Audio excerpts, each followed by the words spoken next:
Pemirsa, sebuah rumah yang berada di Jalan Ampera 3, Pademangan, Jakarta Utara terbakar. Warga yang panik sempat saling dorong hingga nyaris baku hantam.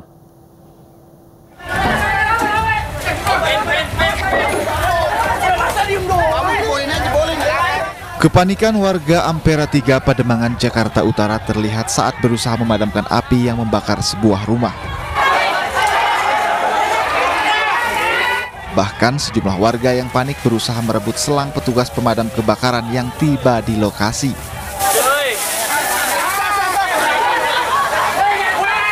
Panikan akibat kebakaran juga membuat saling dorong antara warga hingga nyaris baku hantam.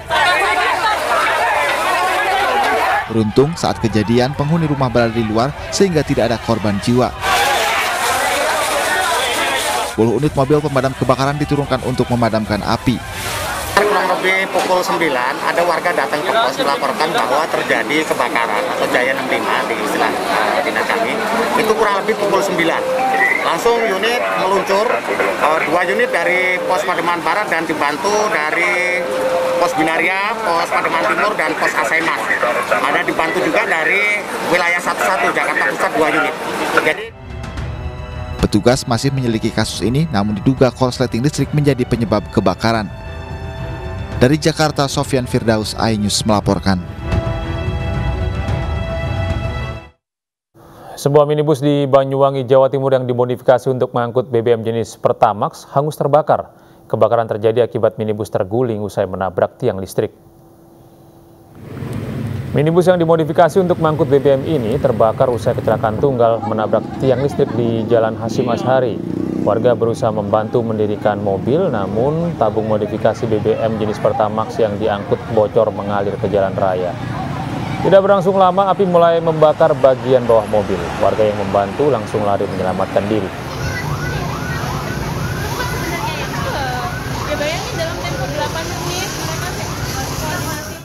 Pemirsa, diduga korsleting listrik sebuah sepeda motor yang baru saja mengisi BBM di SPBU terbakar. Polisi menduga pemilik kendaraan yang pengecer BBM ini merubah dimensi tangki motornya.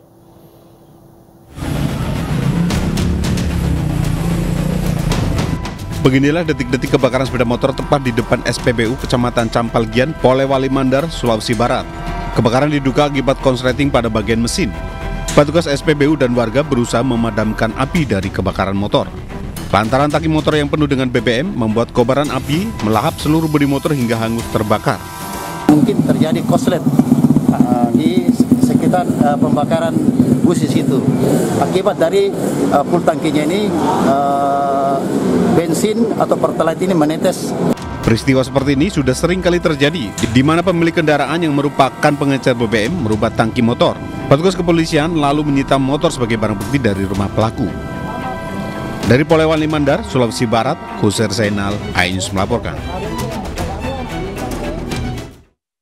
Sebuah speedboat terbakar saat sedang bersandar di Tarakan, Kalimantan Tengah. Kebakaran diduga akibat percikan api dari pompa air di belakang kapal yang sedang diperbaiki.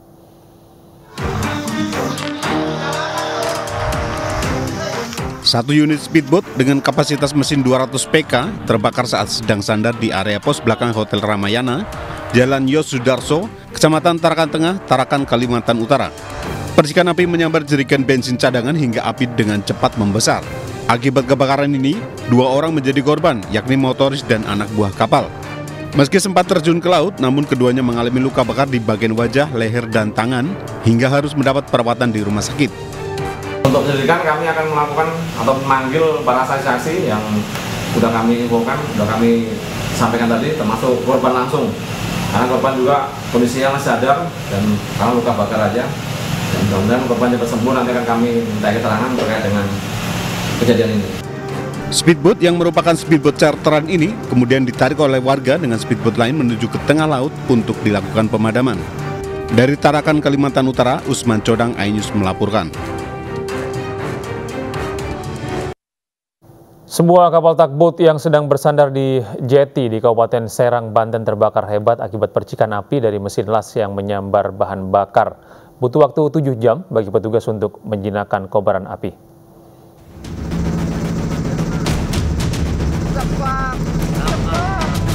Kapal tugboat Johar Jaya 113 terbakar saat berada di jeti yang berlokasi di Desa Margagiri, Bojonegara, Kabupaten Serang, Banten. Kebakaran diduga berasal dari percikan api mesin las yang dipakai memperbaiki kapal. Butuh waktu 7 jam untuk menjinakkan api karena sulit dikendalikan. Akibat peristiwa ini, seluruh badan kapal ludes terbakar. Akibat percikan las listrik. Itu proses kebakaran berapa lama itu? Ada pemadaman? Ada 7 jam ya, ada hampir 7 jam. 9 jaman sampai pendinginan. Tidak ada korban luka maupun jiwa dalam peristiwa ini, sementara total kerugian masih dihitung. Dari Serang, Banten, Mahesa Afriandi, iNews melaporkan. Puluhan ribu petasan diledakkan tim Jihanda Gegana Satbrimob Polda Jawa Timur hasil sitaan di beberapa rumah warga. Namun ledakan petasan berdampak ke sejumlah rumah yang berada di sekitar lokasi ledakan.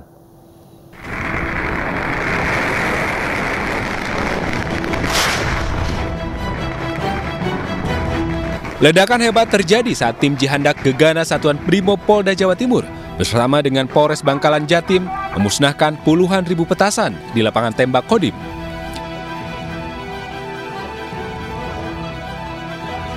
Sekitar 100 kg lebih black powder dan 24 ribu biji petasan ini disita dari sebuah rumah warga di Desa Langkap, Kecamatan Burneh, Kabupaten Bangkalan.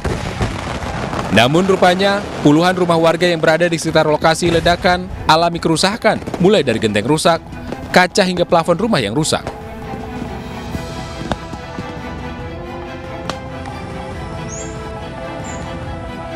Data sementara ada 31 rumah warga yang terdampak ledakan.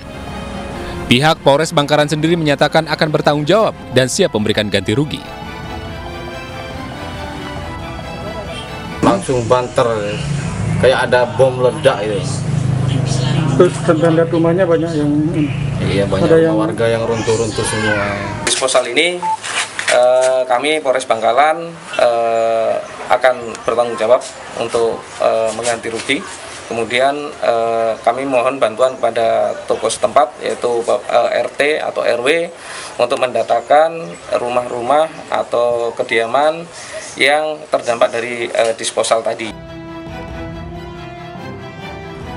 Beruntung tidak ada korban jiwa maupun luka dalam kejadian ini. Dari Bangkalan, Taufik Syahrawi melaporkan. Pemirsa, 2 bocah tewas tenggelam di objek wisata pemandian air panas Kabupaten Bandung Barat. Kedua bocah ini tenggelam saat asik berenang di kolam pemandian dewasa.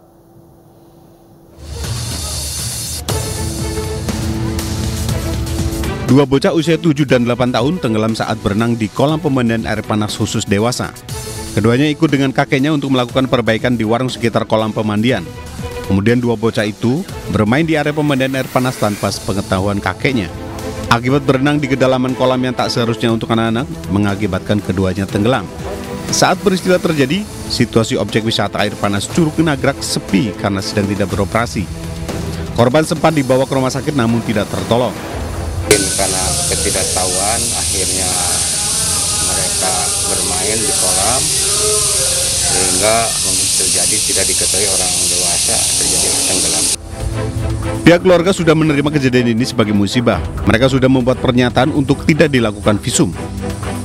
Dari Bandung Barat, Jawa Barat, Yono, iNews melaporkan. Diduga remblong, truk bermuatan batu menabrak truk lain dan 3 sepeda motor di Banyumas, Jawa Tengah. Akibatnya para pengendara sepeda motor terluka parah. Astagfirullahaladzim. Para korban kecelakaan ini tergeletak di pinggir jalan raya Gunung Tugel, Banyumas, Jawa Tengah, dengan luka serius. Korban dievakuasi warga setempat sambil menunggu kedatangan ambulans. Kecelakaan bermula saat sebuah truk bermuatan batu hilang kendali saat melaju di jalan menurun.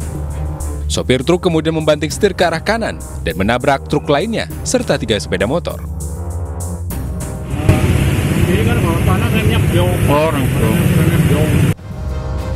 Tidak ada korban jiwa dalam peristiwa ini. Sejumlah korban luka dirawat di rumah sakit, sementara sopir truk diamankan di Polresta Banyumas. Dari Banyumas, Jawa Tengah, Saladin Ayubi melaporkan. Diduga tidak hati-hati saat menyeberang di perempatan jalan, pengendara sepeda motor kritis setelah tertabrak minibus Di Jalan Tiga Raksa, Kabupaten Tangerang, korban mengalami luka serius di bagian kepala akibat benturan keras.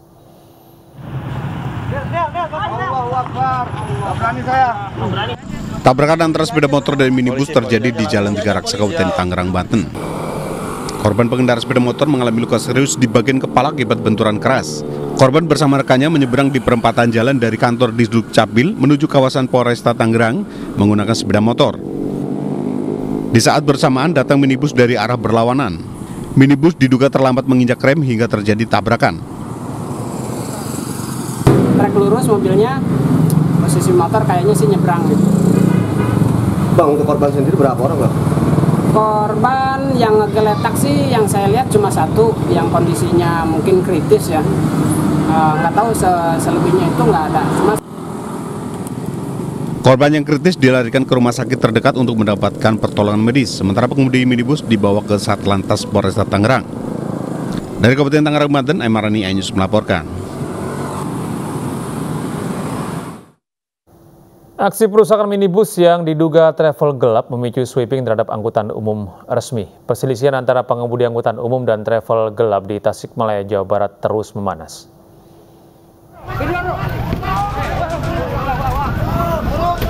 Sebuah mobil minibus yang diduga travel gelap dirusak oleh sejumlah sopir angkutan umum di Kecamatan Salawu, Kabupaten Tasikmalaya, Jawa Barat. Selain itu, sopir juga melakukan sweeping terhadap travel gelap yang tidak memiliki izin trayek. Sopir angkutan umum menganggap keberadaan travel gelap sangat merugikan. Tidak terima, aksi balasan juga dilakukan oleh para sopir travel yang juga melakukan sweeping terhadap angkutan umum yang melintas di daerah Simpang 3 Warung Petei, Kecamatan Salawu. Perselisihan antara pengemudi plat kuning dan plat hitam hingga terjadi pengerusakan dipicu oleh salah paham. Jadi memang benar, beberapa hari yang lalu terjadi perselisihan paham antara plat kuning dengan plat hitam. Jadi ada perusakan karena itu kesalahpahaman tersebut. Kedua belah pihak akan dipertemukan di kantor Dinas Perhubungan Kabupaten Tasikmalaya untuk mediasi. Tim Liputan iNews melaporkan. Pemerintah membantah tudingan Amerika Serikat aplikasi Peduli Lindungi dianggap sebagai pelanggaran HAM. Kementerian Kesehatan menyebut Peduli Lindungi berfungsi sebagai alat pencegahan pasien COVID-19 dan warga yang berisiko berkeliaran di ruang publik.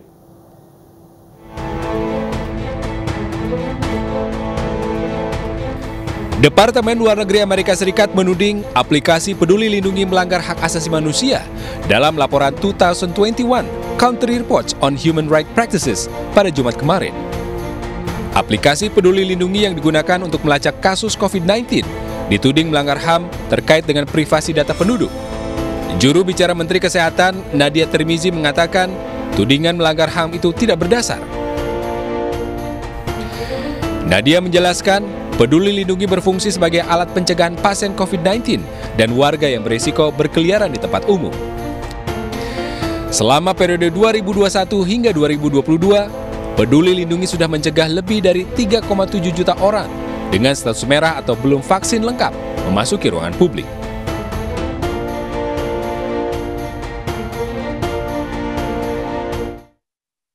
Menko Polhukam Mahfud MD menolak tudingan Amerika Serikat aplikasi Lindungi melanggar HAM. Menurut Mahfud, tuduhan bahkan ada potensi kebocoran data pribadi pada aplikasi Peduli Lindungi bisa terjadi di semua aplikasi. Saat ini pemerintah tengah menyiapkan undang-undang data pribadi dan berikut pernyataan Menko Polhukam dalam dialog di program iNews Sore. Melanggar hak-hak pribadi. Tetapi pemerintah sendiri sudah mendiskusikan itu lama. Kita ini melindungi masyarakat secara kolektif, karena kalau bicara soal hak asasi itu ada hak asasi yang sifatnya personal, privat tadi, di mana masalah-masalah pribadi tidak boleh dimasuki, tapi kemudian ada perlindungan kolektif. Seperti itu, perlindungan masyarakat pada umumnya agar COVID ini tidak menyebar, lalu kita batasi hak-hak asasi yang sifatnya personal itu, misalnya Anda harus pakai masker, Anda tidak boleh pergi ke sana, Anda jangan berkumpul ke tempat ini, jangan masuk ke tempat ini, jangan menuju itu, dan sebagainya. Itu memang pembatasan, dan itu bisa diatur antara lain dengan aplikasi Peduli Lindungi itu. Nah, oleh sebab itu kita lihat saja hasilnya. Hasilnya itu dari berbagai pemeringkatan keberhasilan, Indonesia kan jauh lebih baik dari Amerika ya di dalam menangani COVID. Ya, misalnya dari Lowy Institute di Australia itu meletakkan Amerika justru ada di bawah sekali penanganan COVID-nya itu bersama Iran, Brasil, Kolombia gitu. Amerika ada di 5 terbawah. Nah, Indonesia kan masih jauh di atas itu. Di ASEAN, Indonesia itu nomor 1. Baik. Pak Mahfud, salah satu yang disoroti juga kemungkinan bocornya data yang selama ini dikoleksi oleh aplikasi Peduli Lindungi. Data milik masyarakat ini mereka soroti kemungkinan bocor dan bisa disalahgunakan. Nah, bagaimana selama ini pemerintah mengelola data milik masyarakat? Ya, kita sudah punya sistemnya ya untuk melindungi itu. Kalau bocor-bocor itu mungkin saja terjadi dan mungkin itu yang menjadi bahan laporan. Tetapi seperti kita tahu bahwa berita kebocoran itu udah lama sebenarnya. Sebelum musim COVID saya kira udah lama ada data-data bocor itu. Dan itu terjadi sebagai risiko di mana-mana ya muncul. Dan itu terus kita perbaiki. Dan sekarang kita ini sedang juga memproses undang-undang perlindungan data pribadi karena ada isu kebocoran itu, isu pencurian data-data pribadi. Tetapi bocor secara umum tidak ada kaitannya dengan Peduli Lindungi ya. Itu risiko umum dari setiap aplikasi, dari penataan sistem digitalisasi kependudukan. Pemirsa, jelang mudik lebaran, ratusan mahasiswa perantauan di Yogyakarta mengikuti vaksinasi dosis ketiga atau booster. Para mahasiswa ini menjalani vaksinasi booster agar mudik lebaran nanti lancar.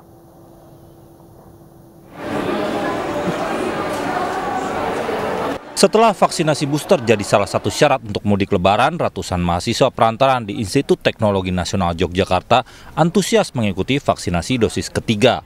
Vaksinasi sengaja digelar sore hingga malam hari agar mahasiswa dan masyarakat yang berpuasa bisa mengikuti vaksin. Untuk vaksinasi kali ini disediakan 300 dosis vaksin AstraZeneca. Begini, sebetulnya ada masyarakat yang tidak divaksin siang hari karena puasa, takut ada sebagian yang batal ya karena memasukkan sesuatu ke dalam tubuh. Jadi diambil kebijakan sore sampai malam. Jadi sore mulai jam 5 tadi mungkin masyarakat yang tidak mungkin non muslim begitu, sore sudah maghrib teman-teman yang mungkin muslim karena dia sudah tidak ada was-was mau batal dan sebagainya.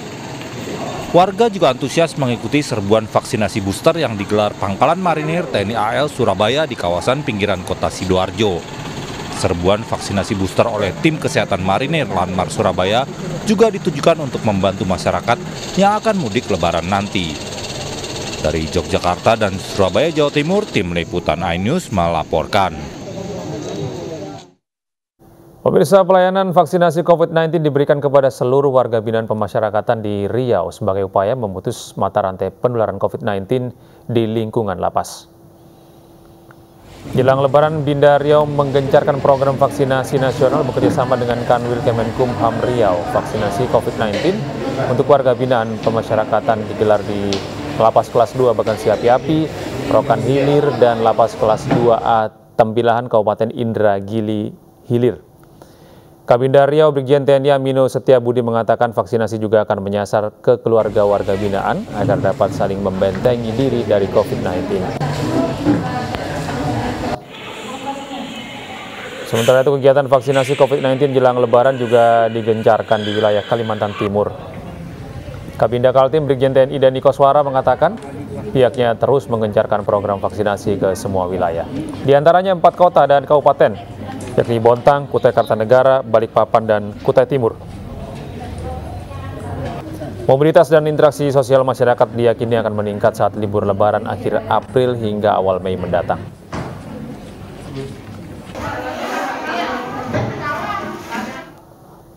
Pemirsa, tunjangan Hari Raya Pegawai Negeri Sipil atau PNS akan cair mulai 10 hari sebelum Hari Raya Idul Fitri. Sementara gaji ke-13 akan diberikan pada Juni mendatang.